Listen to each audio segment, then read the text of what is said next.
Suicide Squad Kill the Justice League is a charming adventure, albeit bumpy at points and bordering close to drudgery at others. Here's my full review of the game. Story. Personally, the story of Suicide Squad is my favourite part. The characters are larger than life, the supporting cast feels truly involved in their endeavours, and the antagonists, the Justice League, are fascinatingly cruel, whether through quips or hits.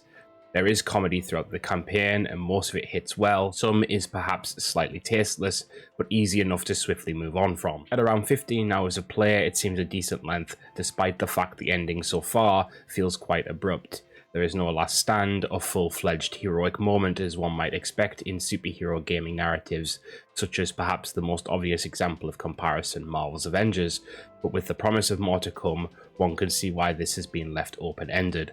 The threat is not over yet, nor the story. This is essentially the first chapter of the book. Another point to make story-wise, of course, which is particularly pertinent to almost all DC fans interested in this game, is the death of Batman by way of Harley Quinn. Many are unhappy with the death, not in the least because the game was one of the final performances of Kevin Conroy as Batman. Whilst I understand and can sympathise to an extent that this may be distressing or frustrating for some, it's important to remember this is entirely coincidental. Kevin Conroy's passing is sad, yes, but it has very little to do with the passing of Batman in-game, aside from a very fitting tribute by Lois Lane once the credits have rolled, to which I think it only right to echo that final message. Thank you, Kevin. It feels slightly too early to completely judge Suicide Squad's story, because it feels like we're nowhere near complete.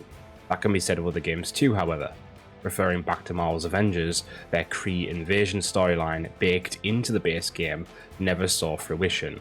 So whilst I personally would be very interested to see where this goes, and I'm seated for the next round of stories, I'll put the story at a 7 out of 10 currently. Good, but nothing stellar, despite the aliens. Gameplay.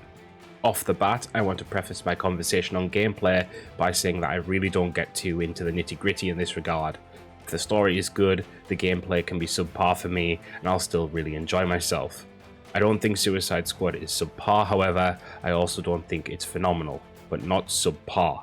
The identity of heroes is largely built into their traversal, which is arguably well done, despite maybe being just slightly too restrictive in covering distance easily, and also a few unique abilities, what might be referred to as ultimates or takedowns in other games. The character identity game-wise ends there, with everyone being able to use most types of guns and even share them through the player's inventory. I personally find this to be fine for now, but that it might feel lackluster down the line. There's only so much shooting with a few good guns I can take.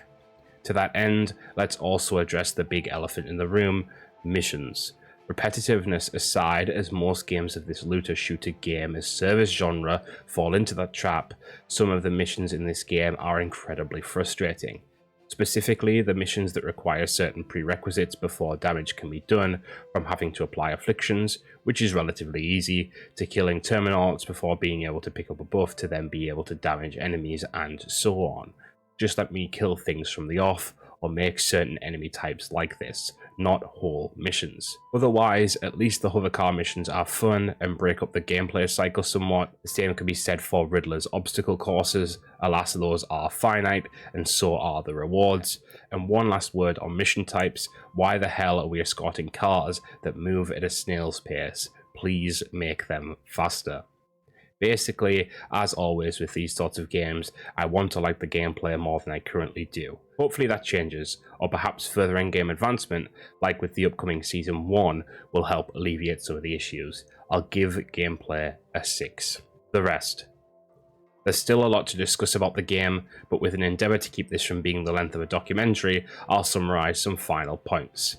The world of Metropolis and as of yet Earth 2 are fun and engaging, interesting to traverse, and visually appealing. There are few bugs to encounter in the game, at least beyond some early server hiccups on launch, myself only having ran into an audio issue where music would abruptly stop, and an issue when playing in multiplayer that my weapons simply weren't drawable. Speaking of multiplayer, it seems slightly frustrating to start a lobby up with randoms with a clan function and crossplay, of which other games did not have at launch.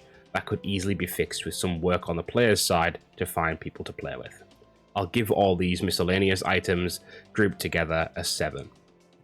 Overall, that puts my score of Suicide Squad Kill the Justice League at 6.6. A thoroughly okay game with scope to improve. Thank you all for watching.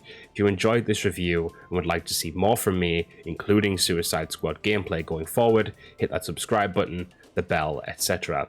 Hope you have a great day. Bye guys.